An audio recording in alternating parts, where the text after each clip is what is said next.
Hello students, 3D geometry next chapter. इसके पहले एक चैप्टर आप कंप्लीट कर चुके हैं, वेक्टर अलजेब्रा। 3D ज्योमेट्री और वेक्टर अलजेब्रा में क्या डिफरेंस है? हम वर्ड्स वही यूज करेंगे जो हमने वेक्टर अलजेब्रा में यूज किया था, लेकिन अब वो वर्ड्स यूज किए जाएंगे लाइन और प्लेन के लिए। बात जरा समझे, क्या है दोनों में डिफरेंस। वर्ड्स वही यूज करने वाले हैं, जैसे हम वेक्टर अलजेब्रा में क्या क्या यूज करते थे, डायरेक्शन कोसाइंस यूज करते थे, डायरेक्शन रेशियोज यूज करते थे, कोलिनियरिटी के कंडीशन देखते थे। ठीक है, ये सब कुछ हम यूज करेंगे यहां भी, लेकिन अब हम लाइन और प्लेन के लिए ये सारे वर्ड्स यूज करेंगे।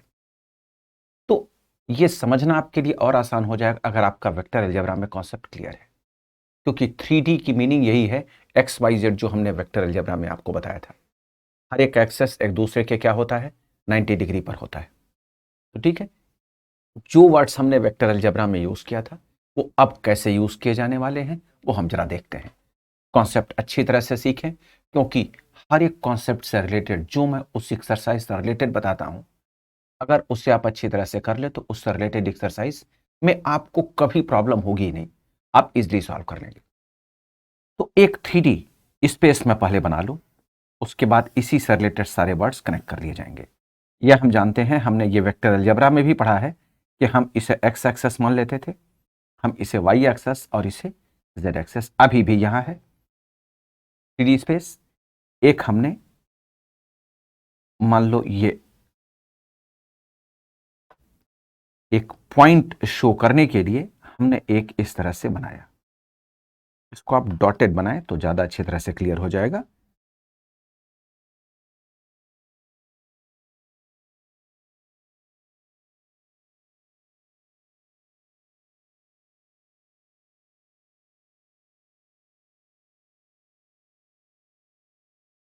ये सेंटर पॉइंट हुआ करता था, वेक्टर अलजेब्रा में भी हमने ये यूज किया था। अब जरा समझो, मान लो ये कोई एक पॉइंट पी है, एक कोई पॉइंट पी है, ओ से हमने एक लाइन ड्रॉ किया पी के लिए। ध्यान दो, हम हर वर्ड पर कंपेयर करेंगे, ये वेक्टर में क्या था और अब यहां क्या हो रहा है। इस वेक्टर में क्या होता था, वेक्टर की मीनिंग क्या होता था, मैग्नीट्यूड प्लस डायरेक्शन, यही तो होता था, क्योंकि डायरेक्टेड लाइन, वेक्टर की मीनिंग है डायरेक्टेड लाइन। यहां हमने इस ओपी को एक लाइन माना और पी का कोऑर्डिनेट हमने मान लिया एक्स वाई जेड। पी का कोऑर्डिनेट क्या मान लिया हमने, एक्स वाई जेड, क्योंकि 3D स्पेस में है एक्स वाई जेड। तो अगर ये ओपी एक्स एक्सेस से अल्फा एंगल बना रहा है, वाई एक्सेस से अगर ये बीटा एंगल बनाए और जेड एक्सेस से अगर ये गामा एंगल बनाता है, तो डायरेक्शन कोसाइंस जो हम यूज करते हैं वो क्या होता है, cos alpha, cos beta and cos gamma. और इसे यह भी बताया गया था कि हम एल एम एन से रिप्रेजेंट कर लेते हैं, एल एम और एन से डिनोट कर लेते हैं। ठीक है, ध्यान दो, ये वेक्टर में हम बात कर रहे थे, कब, जब ओपी एक वेक्टर हुआ करता था और वो OP vector alpha beta gamma हम cos X axis Y axis Z axis से रिप्रेजेंट कराते थे। जरा समझो ध्यान से, अगर ये ओपी लाइन है, वेक्टर की मीनिंग फिक्स डायरेक्शन, ध्यान से समझना, वेक्टर की मीनिंग फिक्स डायरेक्शन। अब मैंने क्या कहा, ओपी लाइन है, जरा समझो, अगर ये एक्स एक्सेस है, ये पॉइंट है सेंटर का, और ये ओपी लाइन है, तो ओपी अगर लाइन है तो ये लाइन पीछे भी तो हो सकता है।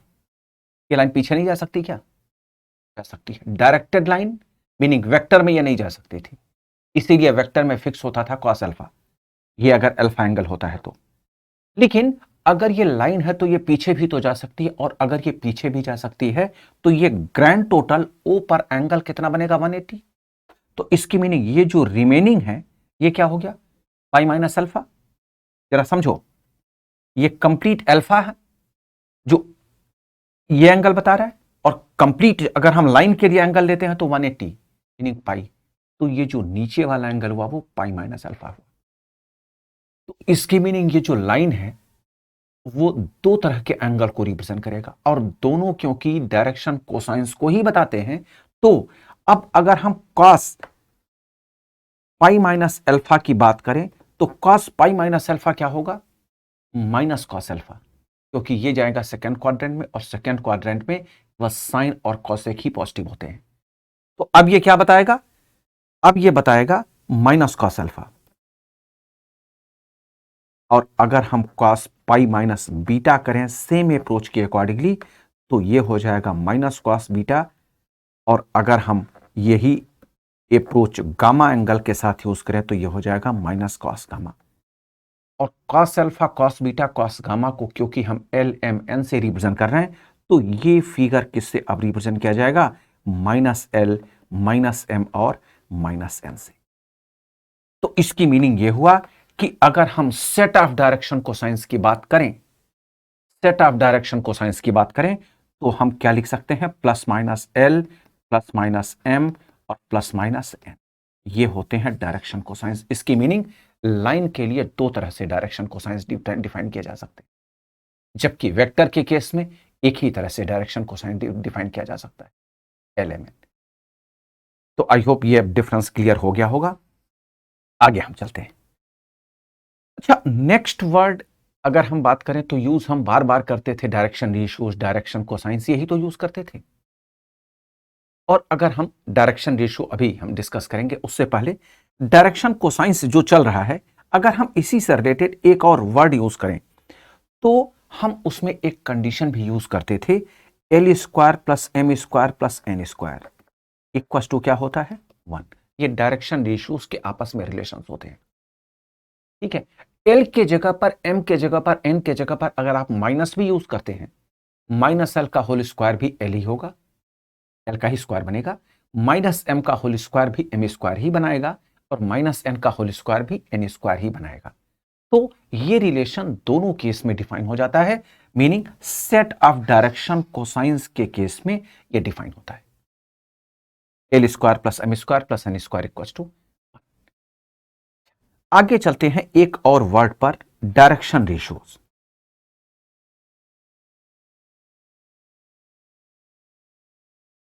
डायरेक्शन रेशियोज ये आपको बताया गया था, फिर हम वेक्टर अलजेब्रा से कनेक्ट करते हैं और फिर यहां हम रिलेशन देखेंगे क्या होगा। वेक्टर अलजेब्रा में आपको बताया गया था, अगर ए बी सी कोई हम 3 नंबर्स लेते हैं, ए बी सी अगर हम कहीं भी 3 नंबर्स लेते हैं, ए बी सी अगर वो नंबर्स हैं तीनों, तो इन नंबर्स का अगर डायरेक्शन कोसाइंस के साथ प्रोपोर्शन बनता है, या आप यूं कह सकते हैं कि अगर ये डायरेक्शन कोसाइंस के साथ एक फिक्स्ड रेशियो बनाते हैं, तो इसी को क्या कह दिया जाता है? डायरेक्शन रेशियो, ये तो कहा जाता है। तो अगर हम डायरेक्शन कोसाइंस को एल एम एन मानते हैं, तो डायरेक्शन रेशियोज को हम कैसे डिफाइन करते हैं? A by L equal to B by M, अच्छी तरह से समझेंगे, C by N equal to एक कोई कांस्टेंट टर्म हमने मान लिया कि ये एक रिलेशन बनता है, और इसी रिलेशन के बेस पर ये डायरेक्शन रेशियोज डिफाइन किए जाते हैं। ठीक, अभी और भी अच्छी तरह से डिफाइन किया जाएगा, और भी बहुत सारे एग्जांपल्स आप देखेंगे, ठीक है, लेकिन वर्ड समझते रहें, जरा ध्यान से समझना। A by L, B by M, C by N equal to K, और इस केस में ए बी सी को हम क्या कह देंगे? डायरेक्शन रेशियोज, ठीक है। तो अगर हम डिफाइन करें, अगर हम इसमें डिफाइन करें, तो ए इक्वल टू क्या हो जाएगा? एल के, बी इक्वल टू क्या होगा? एम के, और सी इक्वल टू क्या होगा? एन के। जरा समझें, तो ए स्क्वायर क्या होगा? स्क्वायर बोथ साइड्स करने पर ए स्क्वायर क्या होगा? एल स्क्वायर के स्क्वायर। बी स्क्वायर क्या होगा? एम स्क्वायर के स्क्वायर, और सी स्क्वायर क्या होगा? एन स्क्वायर के स्क्वायर। ये तो ठीक है। अच्छा, ए बी सी की देखो यहां वैल्यूज यूज किए गए हैं, ठीक है ना। तो अगर हम ए बी सी की जो वैल्यूज निकाला है हमने, अगर हम उसे पुट कर देते हैं, अगर हम ए बी सी की वैल्यूज जो यहां निकाल रहे हैं उसे पुट करें या एक काम करें, इन तीनों को ऐड कर लें। पुट करेंगे तब भी वही आएगा, लेकिन यहां आपको ये जरा देखें दूसरा तरीका, A square plus B square plus C square equal to क्या होगा? L square plus M square plus N square, और ब्रैकेट के बाहर क्या आ जाएगा, के स्क्वायर। और हम ये जानते हैं L square plus M square plus N square क्या होता है, 1। तो इसकी meaning A square plus B square plus C square क्या हुआ, इक्वस टू के स्क्वायर। तो के इक्वस टू क्या हुआ, देयरफॉर के इक्वस टू क्या हुआ, plus minus under root A square plus B square plus C square. ठीक है। और अगर के की वैल्यू ये है तो यहां जरा देखो, एल इक्वस टू हम क्या लिख सकते हैं, फर्स्ट रिलेशन को दिखाएं। एल इक्वस टू क्या लिख सकते हैं, A divided by K, A divided by K equals to plus minus A divided by under root A square plus B square plus C square. Similarly M equals to क्या होगा, B by K, that is plus minus B divided by under root A square plus B square plus C square. और N equals to हो जाएगा C by K, that is plus minus C divided by under root A square plus B square plus C square. L M N क्या है, यहां direction cosines है। और जो यहां ये वैल्यूज लिखे हुए हैं, A divided by under root A square plus B square plus C square, इस तरह से इसमें ए बी सी, अगर आप देखें एल को यहां से कनेक्ट करें, देखें ए बाई एल इक्वल टू के, क्योंकि इसी से तो ये डिफाइन हुआ है। ये क्या है, डायरेक्शन कोसाइंस। और याद करें डायरेक्शन कोसाइंस को कैलकुलेट करने के लिए फार्मूला बताया गया था वेक्टर अलजेब्रा में। इसी तरह से क्या बताया गया था कि अगर कोई वेक्टर आपको दिया जाता है तो वेक्टर डिवाइडेड बाय उसका मॉडुलस, यही तो बताया गया था। वही यहां कनेक्ट होता है, लेकिन ये एक लाइन के लिए डिफाइन होता है। अब आप जरा देखो, L equal to plus minus हमने इसीलिए डिफाइन किया था यहां, क्योंकि ये सेट ऑफ है, सेट ऑफ डायरेक्शन कोसाइंस है। ठीक है। और जैसा मैंने कहा था कि अगर आपसे यह पूछा जाए कि कितने डायरेक्शन कोसाइंस डिफाइन किए जा सकते हैं, तो डायरेक्शन कोसाइंस केवल दो तरह से डिफाइन किए जा सकते हैं, प्लस माइनस के साथ। ये देखो डायरेक्शन कोसाइंस कितने होते हैं, दो सेट ऑफ होते हैं, plus minus L plus minus M plus minus M. लेकिन अगर यह पूछा जाए कि डायरेक्शन रेशियोज कितने हो सकते हैं, तो डायरेक्शन रेशियोज क्या बताएंगे आप, कुछ भी हो सकते हैं, इनफाइनाइट हो सकते हैं।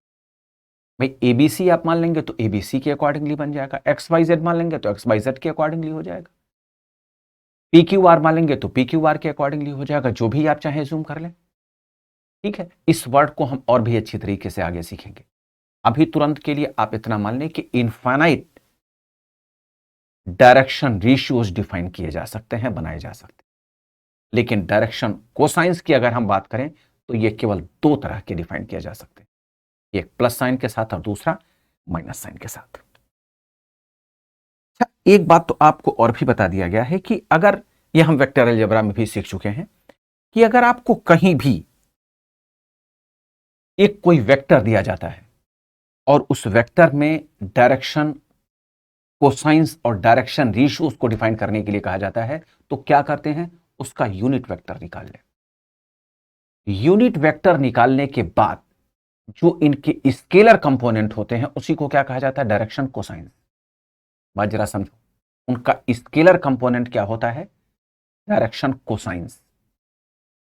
और डायरेक्शन, अब जैसे इसमें अगर हम डिफाइन करें तो एबीसी क्या है, एबीसी डायरेक्शन रेशियोज है, और कंप्लीट ये फिगर क्या है, ये डायरेक्शन कोसाइंस है। ठीक है। इसी तरह से हम डिफाइन करते थे वेक्टर में। एक बार और वेक्टर के एग्जांपल को यूज करते हैं।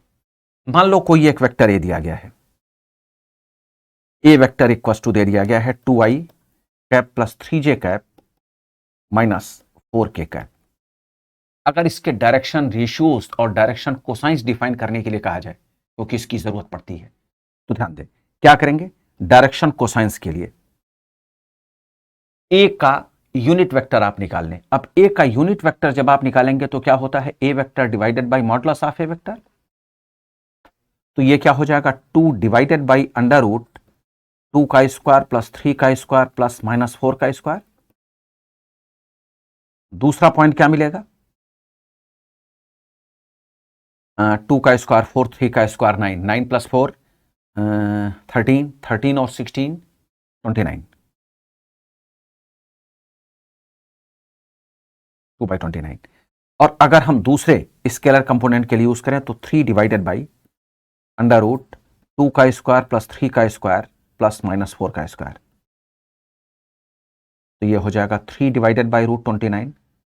और अगर हम नेक्स्ट की बात करते हैं तो -4 डिवाइडेड बाई अंडर रूट 2 का स्क्वायर प्लस 3 का स्क्वायर, ये हम कर चुके हैं। मैं आपको केवल ये इसलिए बता रहा हूं जिससे आप कंपेयर करके डिफरेंस कर सकें। तो -4 डिवाइडेड बाई √29 ये हो गया। ये कंप्लीट डायरेक्शन कोसाइंस था। लेकिन अगर हम डायरेक्शन रेशियो की बात करते हैं तो डायरेक्शन रेशियो क्या होगा, इसमें जो आपने वेक्टर डिफाइन किया है उसका डायरेक्ट स्केलर कंपोनेंट क्या लिखा जाएगा, 2, 3 एंड -4। ये क्या है, डायरेक्शन रेशियोज। अब जरा समझो ध्यान से, मैं क्या कहना चाहता था। अगर हम 2, 3, 4 के जगह पर 2, 3, -4 के जगह पर कुछ भी लिख दें, क्या फर्क पड़ता है। तो आप ये नहीं कह सकते हैं कि infinite direction cosine direction ratios हो सकते हैं। 1, 2, 3 भी हम कर सकते हैं, 3, 4, 5 कर दें, कुछ भी कर दें। लेकिन ये जो डायरेक्शन कोसाइंस होंगे, ये जो बनेंगे, ये केवल दो तरह से ही एट ए टाइम बन पाएंगे। अब क्वेश्चन ये हुआ कि किसी स्टूडेंट ने पूछा कि ये दो तरह से क्यों, यहां तो एक ही तरह बना है। तो ये भी तो देखो, ये वेक्टर है, ये भी तो देख लो, ये वेक्टर है। जब हम लाइन की बात करते, जो हम यहां 3D ज्योमेट्री में पढ़ने वाले हैं, प्लेन और लाइन, तो वहां दो बनते प्लस माइनस के साथ, वेक्टर में एक ही बनेगा। ठीक है, तो ये था डिफरेंस जो हम डायरेक्शन कोसाइंस और डायरेक्शन रेशियोज में वेक्टर में और लाइन के बीच में करते हैं। ठीक है, एक नेक्स्ट टॉपिक डिफाइन होता है direction cosines, direction cosines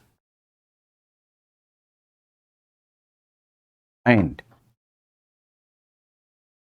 direction ratios.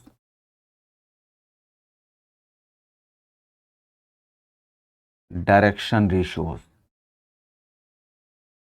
passing through 2 points.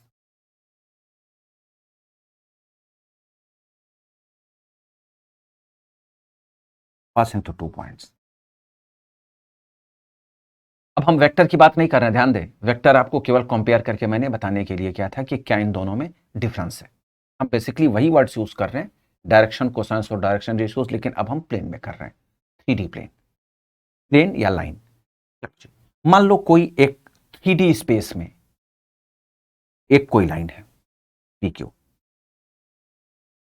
P का कोऑर्डिनेट है x1, y1, z1 और q का कोऑर्डिनेट है x2, y2, z2। तो इसके डायरेक्शन कोसाइंस और डायरेक्शन रेशियोज क्या होंगे, जरा समझो ध्यान से। डायरेक्शन कोसाइंस की अगर हम बात करें तो डायरेक्शन कोसाइंस होंगे पी क्यू, पहले आप निकालेंगे तो x2 minus x1 divided by P Q, y2 minus y1 by P Q length और z2 minus z1 by P Q length. ध्यान दें, ये वेक्टर नहीं है, ये लाइन है। वेक्टर नहीं, लाइन है। वेक्टर में हम नीचे लिखते थे मॉडुलस, इसमें अंडर रूट लगाते थे। यहां हमने क्या किया, पी क्यू लेंथ लिखा है केवल, वेक्टर नहीं, पी क्यू लेंथ। और x2 माइनस x1 जो दो पॉइंट्स दिए जाएंगे, लाइन है तो पॉइंट्स तो दिए ही जाएंगे, पॉइंट्स के बेस पर ही हमने ये निकाला है। ठीक है, तो ये हुआ डायरेक्शन कोसाइंस। अब जरा ध्यान से समझना, अभी मैंने आपको बताया डायरेक्शन कोसाइंस में, क्योंकि पी क्यू देखो सेम है तीनों में, अगर आप देखो तो डायरेक्शन कोसाइंस जो हम डिफाइन करते हैं उसमें जो न्यूमरेटर का पार्ट होता है, क्योंकि यही तो बताया गया डायरेक्शन रेशियो का definition, if A B C be the 3 numbers then इसका क्या होता है, एक डायरेक्शन कोसाइंस के साथ फिक्स्ड रेशियो, ये तो डिफाइन किया जाता है। तो इसमें अब जरा देखो, x2 minus x1, y2 minus y1, z2 minus z1 को क्या कहना चाहिए, ये आप बता सकते हो। ठीक है, जब भी आप ये वीडियो देखो तो आपके ये मन में आंसर जरूर आ जाएगा कि इसको हमें अब क्या कहना चाहिए। क्या कहना चाहिए, डायरेक्शन रेशियोज कहना चाहिए। तो डायरेक्शन रेशियोज क्या हो गए, x2 minus x1, y2 minus y1 और z2 माइनस z1। यही तो हुए डायरेक्शन रेशियोज। क्योंकि अभी देखो, अगर कंफ्यूज कर रहे हो तो ये देखो, एल एम एन ये हमने डिफाइन किया था, ये तो किसी वेक्टर के बेस पर हमने डिफाइन, ये set of observation, sorry set of observation के बेस पर डिफाइन। यहां देखो, ये एक पहले एग्जांपल, डायरेक्शन कोसाइंस हमने जो डिफाइन किया, इसमें 2 3 -4, जो न्यूमरेटर हैं वही तो डायरेक्शन रेशियोज हैं, तो यहां भी तो वही हो जाएगा, x2 - x1, y2 - y1, z2 - z1। तो ये डायरेक्शन रेशियोज हो गए और कंप्लीट फॉर्मेट को डायरेक्शन कोसाइंस। ठीक है, आपके क्वेश्चन में पॉइंट्स दिए जाएंगे, वैल्यूज आपको डायरेक्ट निकालने के लिए कहा जाएगा। नेक्स्ट एक टॉपिक डिफाइन होता है इस फर्स्ट एक्सरसाइज के लिए कि कोलिनियरिटी। कंडीशन क्या है कोलिनियरिटी की?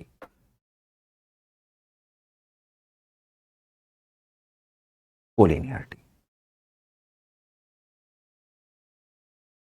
ये हम जानते हैं, पहले भी पढ़ चुके हैं 11th क्लास में भी या उससे पहले भी, और इसके पहले वेक्टर अलजेब्रा में भी हमने कुछ अलग और कंडीशन पढ़ी है। लेकिन नॉर्मल जो कंडीशन बताई जाती है कि अगर 3 पॉइंट्स है, मान लो एक पॉइंट ए, दूसरा पॉइंट बी और तीसरा पॉइंट सी, इन्हें अगर कोलिनियर हम प्रूव करना चाहते हैं तो A B plus B C equals to A C होना चाहिए। यह कंडीशन हम पहले से जानते हैं, 11th में हमने पढ़ा है। वेक्टर में कुछ और कंडीशन बता दी गई थी। ठीक है, अब जरा उसी वेक्टर के ही पार्ट को कनेक्ट करते हैं। ध्यान रखें ये लाइन है, ये बात आप अच्छी तरह से ध्यान रखें। तो जो ए बी सी होंगे वो क्या होंगे? पॉइंट्स होंगे जिसका कोऑर्डिनेट आपको दिया जाएगा, क्योंकि 3D प्लेन पर है तो 3 पॉइंट्स दिए जाएंगे। ठीक बात, चलो एक भी एग्जांपल भी लेंगे, पहले हम इसे देख लेते हैं क्या है ये। ए बी सी अगर 3 पॉइंट्स हैं तो क्या करेंगे? ए बी के डायरेक्शन रेशियोज को आप निकाल लें। ए बी के डायरेक्शन रेशियोज और बीसी के डायरेक्शन रेशियोज में अगर एक फिक्स्ड प्रपोर्शन बनता है तो हम कह सकते हैं कि एबीसी ये कोलिनियर है। अब बात दोबारा फिर समझो, अगर एबीसी 3 पॉइंट्स दिए गए हैं और हम ए बी और बीसी निकाल लें, ए बी के डायरेक्शन रेशियोज और बीसी के डायरेक्शन रेशियोज अगर हमें मिल जाते हैं और उसमें एक फिक्स्ड रेशियो बनता है तो ये पैरेलल कहे जाएंगे। ठीक बात है, पैरेलल कहे जाएंगे। और अगर उन पैरेलल में एक पॉइंट फिक्स हो, एक पॉइंट कॉमन हो, तो वो तीनों पॉइंट्स कोलिनियर कह दिए जाएंगे। मैंने पहले कह दिया था कोलिनियर, क्यों अभी भी मैं कोलिनियर ही कह रहा हूं, क्यों? क्योंकि ए बी और बी सी में बी तो कॉमन ही है ना, दोनों में बी तो कॉमन ही है ना। तो अगर ए बी और बी सी ये पैरेलल भी बन जाते हैं तो हम ए बी सी को कोलिनियर कह देंगे। क्लियर बात हो गई? ठीक है, तो अब यही हमें यहां देखना है। मान लो ए का कोई एक कोऑर्डिनेट दिया जाता है A1 B1 C1। अभी हम एग्जांपल से नहीं, अभी हम पहले ये अल्फाबेट के केस में देख लेते हैं। ये है A2 B2 C2 और यहां है A3 B3 C3। अच्छी तरह से समझे, ए बी की मीनिंग B माइनस ए करके हम निकाल लेते हैं। A2 माइनस A1, दूसरा क्या हो गया B2 माइनस B1 और नेक्स्ट क्या हो गया C2 माइनस C1। ठीक है, अब BC निकाल लो। तो BC निकालते हैं क्या, A3 minus A1, A3 minus A2 और B3 minus B2, C3 minus C2। ठीक है, अगर इनका ratio meaning A2 minus A1 divided by A3 minus A2 equals to B2 minus B1 divided by B3 minus B2 equals to C2 minus C1 divided by C3 minus C2, एक fixed ratio बनाता है K, late. तो उस case में ये दोनों parallel हुए और पैरेलल के केस में अगर एक पॉइंट कॉमन हो तो हम ये तीनों पॉइंट्स कोलिनियर कह देंगे। ठीक है, अभी एक क्वेश्चन देखेंगे और अच्छी तरह से क्लियर हो जाएगा। अच्छा, अब जब बात पैरेलल की आ ही गई है तो हम एक कंडीशन लिख लेते हैं, पैरेलल की और परपेंडिकुलर दोनों की कंडीशन ही लिख ही लेते हैं। अगर आपसे किसी क्वेश्चन में एक कोई लाइन है L1 जिसका मान लो कोऑर्डिनेट दिया गया है A1 B1 C1 और एक लाइन दूसरी है L2, इसके कोऑर्डिनेट दिए गए हैं A2 B2 C2। If A1 by A2 equals to B1 by B2 equals to C1 by ये C1 है, C1 by C2 equals to K एक फिक्स्ड रेशियो बनाता है, तो हम कह सकते हैं L1 पैरेलल L2, ये लाइन दोनों के पैरेलल। और अगर L1 एक कोई पॉइंट है, L1 कोई लाइन है जिस पर पॉइंट डिफाइंड है A1 B1 C1 और एक दूसरी लाइन है L2 जिस पर पॉइंट्स गिवन है A2 B2 C2,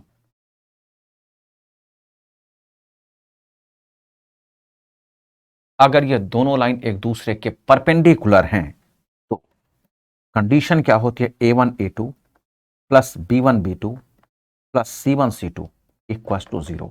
अगर ये कंडीशन फुलफिल होती है तो हम कह सकते हैं L1 परपेंडिकुलर L2। ये दोनों कंडीशन आपको लर्न होनी चाहिए, ये पैरेलल के लिए है और ये परपेंडिकुलर के लिए है। तो पैरेलल की बात तो यहां भी हो रही है, ये देखो, लेकिन पैरेलल के साथ साथ अगर एक पॉइंट उसमें कॉमन हो जाए, एबीसी में बी कॉमन है, तो उस केस में ये एबीसी पॉइंट क्या हो जाएगा, कोलिनियर हो जाएगा। चलो एक एग्जांपल देख लेते हैं, समझना आसान हो जाएगा। मान लो एक पॉइंट ए है जिसके कोऑर्डिनेट्स दिए गए हैं 2 5 1। एक पॉइंट बी है जिसके कोऑर्डिनेट्स दिए जा रहे हैं 4 10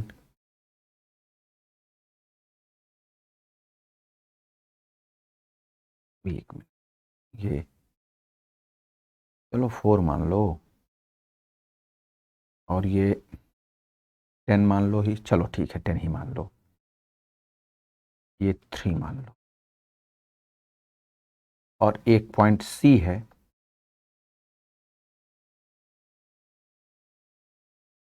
8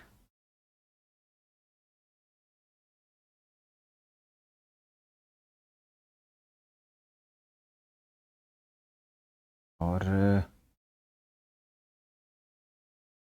ये 2 आया, ये 5 आया, 8 और ये 20 1 2। चलो देख लेते हैं, ये रैंडमली मैंने एक एग्जांपल लिया है। Prove that these points are collinear. उस केस में हम सबसे पहले क्या निकालेंगे, ए बी निकालो। अब ए बी के लिए क्या होगा, 4 - 2, 4 - 2 हो जाएगा 2, 10 - 5 5, 3 - 1 1, और बी सी निकाल लो, बी सी निकाल लो, बी सी 8 - 4 4, 20 - 10 10, 7 - 3 4, ये आ गया। अब मैंने क्या कहा था कि जो लाइन आप निकाल रहे हैं, अगर उन लाइंस के डायरेक्शन रेशियोज एक रेशियो में रहें, फिक्स्ड रेशियो में रहें, उनका प्रपोर्शन इक्वल हो, तो अब जरा देखो 2/4, 5/10,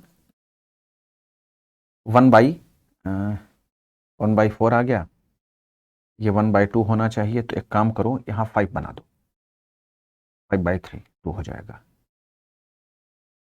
नहीं 3 - 1 2, ठीक है ठीक है ठीक है, 3 - 1 यहाँ 2 आएगा ना, तो यहाँ 7 ही होना चाहिए, 7 - 4 2, तो ये 2/4 हो गया, ठीक है। अब जरा देखो चेक करके, सबका रेशियो फिक्स नहीं आ रहा है, 1/2 1/2 1/2। इसकी मीनिंग क्या है, ये दोनों लाइंस पैरेलल है। कौन कौन से लाइंस, ए बी और बी सी, ये लाइंस पैरेलल है। अब पैरेलल यहां भी हो सकते हैं, पैरेलल ये भी हो सकते हैं, ये भी तो पैरेलल है। पैरेलल में अगर एक पॉइंट कॉमन हो, जैसे ये देखो ए बी और बी सी में बी पॉइंट कॉमन हो गया ना, ठीक है, तो उस केस में ये तीनों क्या हो जाएंगे, कोलिनियर। आप चेक करके देख ले। अगर ये केवल पैरेलल ही होते, अगर ये केवल पैरेलल ही होते, तो उस केस में यहां हम अभी लाइन के लिए कोलिनियरिटी प्रूव नहीं कर पाते। वेक्टर के केस में होती है कंडीशन जो मैंने आपको बताया था, लाइन के केस में हम ये कोलिनियर नहीं कर पाते। कोलिनियर की लाइन के केस में कंडीशन ये अभी जो मैंने आपको बताया कि पैरेलल के साथ साथ उसमें एक पॉइंट कॉमन हो, ठीक है, तो कोलिनियर हो जाएंगे। चलिए अभी क्वेश्चंस भी करेंगे एक्सरसाइज के, तो और अच्छी तरह से क्लियर हो जाएगा। अब हम एक देख लेते हैं कि डायरेक्शन रेशियोज बनते हैं जब एक्स एक्सिस का एक्स एक्सिस पर ही या उसके पैरेलल लाइन डिफाइंड हो। एक्स एक्सिस का एक्स एक्सिस पर या उसके पैरेलल कोई लाइन हो, तो उस केस में डायरेक्शन कोसाइंस क्या, डायरेक्शन रेशियोज क्या बनेंगे, बात मेरी समझो। एक्स एक्सिस का एक्स एक्सिस के पैरेलल या उसी पर जो लाइन होगी उसके डायरेक्शन कोसाइंस क्या होंगे, जरा समझो। तीनों एक दूसरे के परपेंडिकुलर हैं। अगर एक्स एक्सिस का एक्स एक्सिस पर या उसके पैरेलल डायरेक्शन कोसाइंस हम डिफाइन करें, ठीक है, डायरेक्शन कोसाइंस नहीं, direction ratios, direction ratios of the line whose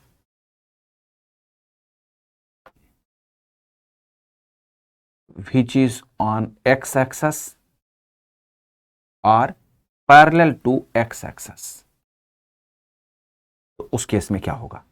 अब देखें, जरा ध्यान से समझना। x एक्सिस पर अगर ये है और उसके पैरेलल भी है, ठीक है, तो पैरेलल के केस में अब cos थीटा क्या बन जाएगा, यहां क्या बन जाएगा 1, और सबके लिए क्या बनेगा 0 0 बन जाएगा। यही तो फार्मूला होता था ना जो एंगल के लिए हम बनाते थे, A B sine cos theta. तो उसी के बेस पर ये अब बनेगा 1 हो गया। और जब y और z एक्सेस के साथ क्या है, y और z एक्स के साथ तो 90 डिग्री बनेगा ना, और cos 90 क्या होता है 0, तो ये कोऑर्डिनेट क्या बनेगा 1 0 0। जरा समझो 1 0 0, ठीक है। अच्छा दूसरा, अगर हम यूज करें y एक्सेस का, ये क्या है x axis, for x axis line है, और फॉर y एक्सेस क्या बनेगा, जरा समझो। अब y एक्सेस पर ही है तो y एक्सेस का 0 डिग्री एंगल बनेगा, cos उसका 0 डिग्री क्या बनाता है 1, x एक्सेस पर और z एक्सेस पर दोनों 90 डिग्री से बनता है, तो दोनों हो जाएंगे 0 0, cos 90 होता है 0, तो ये बनेगा 0 0 1 0। z एक्सेस पर लाइन अगर हम डिफाइन करें तो क्या बनेगा, अब z एक्सेस का z एक्सेस पर तो 1 बनेगा, और रिमेनिंग क्या बनेगा 0 0, तो ये हो जाएगा 0 0 1। इस तरह से डिफाइन किया जाता है। cos का आप देख लें कि क्या बनेगा, उसी बेस पर यह डिफाइन कर दिया जाएगा, क्योंकि cos 0 डिग्री होता है 1, उसी का उसी पर 1 बनेगा और रिमेनिंग 2 पर 0 हो जाएगा। एक बहुत सिंपल सा ट्रिक ध्यान रखें, x का x एक्सेस लाइन के लिए 1, क्योंकि 0 डिग्री एंगल बनेगा। पैरेलल भी होता है तो भी 0 डिग्री का ही एंगल बनता है। ये दोनों लाइन पैरेलल हैं तो इन दोनों के बीच में एंगल कितना बना 0 डिग्री या 180 डिग्री, तो दोनों केस में 0 ही होता है cos, ठीक है। और रिमेनिंग 2 के लिए 90 डिग्री बनेगा, और 90 डिग्री पर cos 0 होता है। यहां एंगल 0 बनेगा, कंफ्यूज ना करें, एंगल 0 बनेगा, वैल्यू 1 होती है, और y और z एक्सिस के साथ एंगल 90 डिग्री बनेगा, वैल्यू 0 होती है।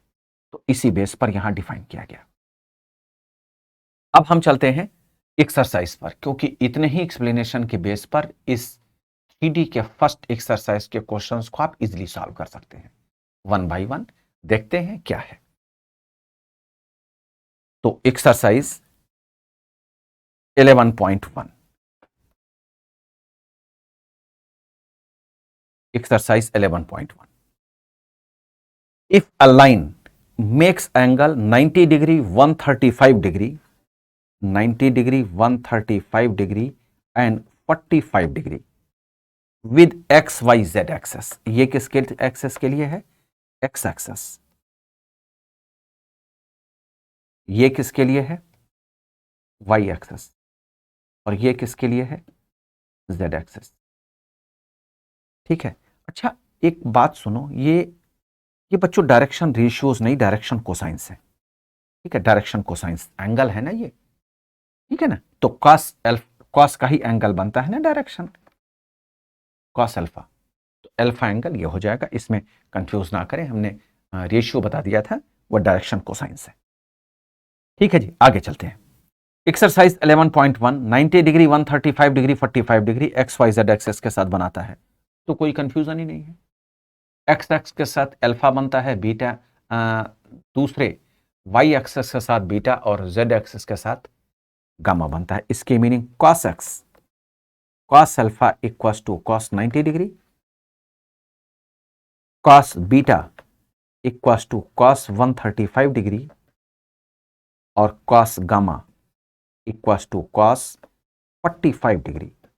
अब कॉस 90 डिग्री ये होता है 0, कॉस 135 डिग्री अगर आप चाहें तो इसको डिफाइन कर लें, ये क्या हो जाएगा 180 माइनस 45,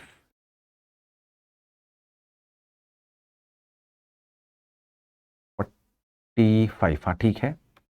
और ये हो जाएगा cos 45 1/√2, 1/√2। cos 180 माइनस 45 ये cos 45 ही बनाएगा, और जो बनाएगा 1/√2। तो तीनों एंगल्स जो बनेंगे वो 0 डिग्री, 1/√0, 1/√2, 1/√2, ये वैल्यूज हैं। ये है फर्स्ट क्वेश्चन का सॉल्यूशन। सेकंड क्वेश्चन, अच्छा इसमें ये भी आप देख लें कि cos बीटा जो 180 माइनस थीटा करेंगे ये माइनस cos 45 बनाएगा, तो ये माइनस हो जाएगा। ठीक है ना, क्योंकि 180 माइनस थीटा ये सेकेंड क्वाड्रेंट में जाएगा। सेकेंड क्वाड्रेंट में फर्स्ट में ऑल पॉजिटिव होता है, सेकेंड में साइन और कॉसेक पॉजिटिव होता है, थर्ड में कॉसेक, और थर्ड में tan एंड कॉट, और फोर्थ में cos and sec. After school to college या एड शुगर टू कॉफी इसका शॉर्ट होता है। इसका डिटेल्स आपको बताया जा चुका है 11th में, जिसमें ट्रिग्नोमेट्री डिफाइन किया गया था। ठीक है जी, तो चलो अगर किसी को कंफ्यूजन हो तो वह देख सकता है। सेकेंड क्वेश्चन की बात करते हैं। Find the direction cosines of A line which makes equal angles with coordinate axes. Equal angles, हमने मान लिया कि वो जो लाइन है वो सभी एक्सेस के साथ अल्फा एंगल बनाता है। ठीक, सभी एंगल के सभी एक्सेस के साथ अगर अल्फा एंगल बनाता है, let the line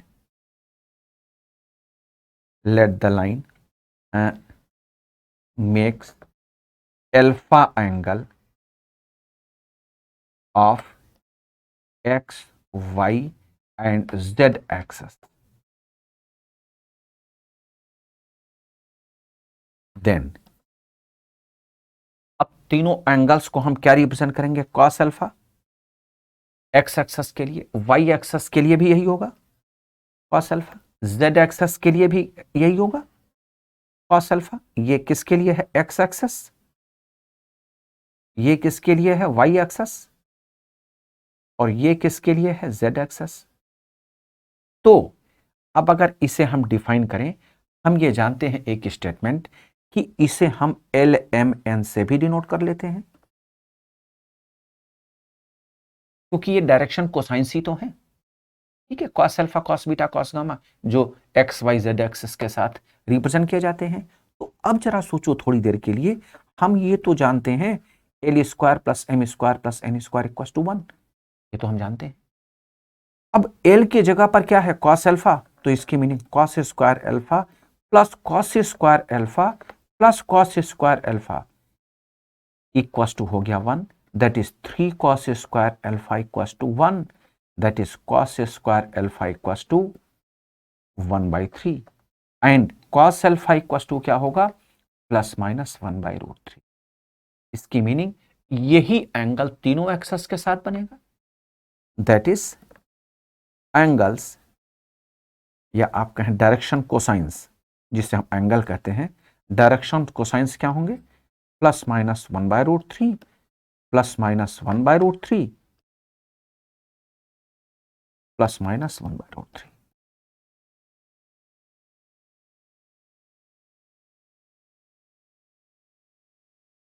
next question,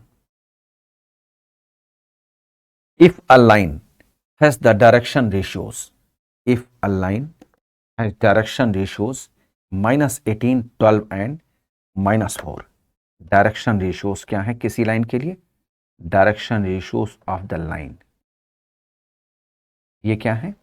-18, 12 and -4 ये दिया गया है. Then what are its direction cosines? What are its direction cosines? अब डायरेक्शन कोसाइंस बनाने के लिए हम क्या करेंगे? डायरेक्शन कोसाइंस बनाने के लिए हम एक वैल्यू कैलकुलेट कर लेंगे. किसकी? एक वैल्यू कैलकुलेट कर लेंगे अंडर रूट -18 का स्क्वायर प्लस 12 का स्क्वायर प्लस -4 का स्क्वायर. ठीक है, ये लाइन है इसलिए हमने ये कैलकुलेट कर लिया. अंडर रूट -18 का होल स्क्वायर होगा 324 प्लस 12 का स्क्वायर 144 प्लस -4 का स्क्वायर 16. इसका एडिशन यहां हम कर लेते हैं 324, 144 और 16. 4 8 4 484 रूट में 484 का अंडर रूट ये 22 होता है. एक बात चेक कर लो तो 22 इंटू 22 22 इंटू 2 44 के 4 कैरी 4 और 22 2 जा 44 और 4 484 बिल्कुल सही है. 22 हो गया. ठीक है ना, प्लस माइनस भी आप लगा सकते हैं प्लस माइनस 22. तो अब डायरेक्शन रेशियोज क्या हो गए? Sorry direction cosines. Direction cosines क्या हुए? -18 डिवाइडेड बाई ये plus minus -18 by 22, 12 divided by plus minus 22 और तीसरा plus minus -4 divided by 22. Plus minus जो -4 है उसका आप सिंप्लीफाई करके प्लस में कन्वर्ट करके लिखते हैं, लेकिन यही डायरेक्शन कोसाइंस आ गया.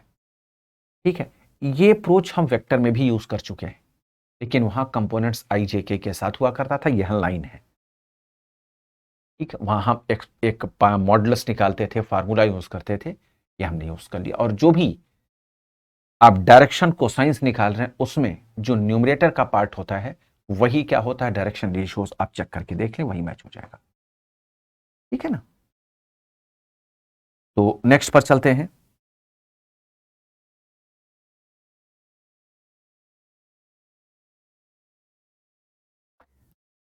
Question number 4, show that the points 2 3 4 -1 -2 -1 5 8 7 are collinear. इसका एग्जाम्पल आपको पहले बताया गया था. तो अब क्या करेंगे? हम इन पॉइंट्स को एक नाम दे देते हैं. एक पॉइंट हमने मान लिया लेट ए. कौन सा पॉइंट है? 2 3 4. एक पॉइंट बी जिसका कोऑर्डिनेट क्या है? -1 -1 -2 1 और सी पॉइंट क्या है? 5 8 7. अब क्या निकालेंगे आप? पहले लाइन को हमें बनाना है. So that the points are collinear. Points ये दिए गए हैं तो हम इससे क्या करते हैं? एक लाइन बनाते हैं. अगर वो लाइन पैरेलल हो गए और उसमें एक पॉइंट कॉमन हो गया तो कोलिनियर हो जाएंगे. जैसा एग्जांपल आप सुन चुके हैं. तो ए बी हम निकाल लेते हैं. क्या होगा ए बी में? -1 -2 तो हो जाएगा -3 और -2 -3 -5 1 -4 -3 हो गया. बी सी की अगर हम बात करें तो 5 -1 -1 -1 यानी +1 हो जाएगा. 6 8 + 2 10 हो जाएगा. माइनस माइनस प्लस हो जाएगा ना. 7 - 1 6 ये हो गया. अब ए बी और बी सी के जो डायरेक्शन रेशियोज हैं, ठीक है, इनके लिए हम एक रेशियो बनाते हैं. -3/6 -5/10 -3/6. चेक करके देखो, ये एक फिक्स्ड रेशियो बनाते हैं. क्या बनाते हैं? -1/2 -1/2 -1/2. इसकी मीनिंग ए बी और बी सी ये पैरेलल तो हो गए. That is A B and B C are parallel. but B is a common point. B is a common point. Therefore A B C are collinear.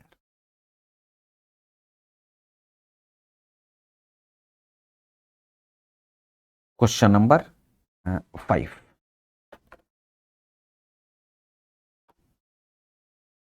find the direction cosines of the sides of a triangle whose vertices are। एक हमने कोई triangle मान लिया है ABC, ए का coordinate दिया गया है 3 - 5 - 4, बी का कोऑर्डिनेट -1 1 2, सी का कोऑर्डिनेट -5 -5 -2। ठीक है,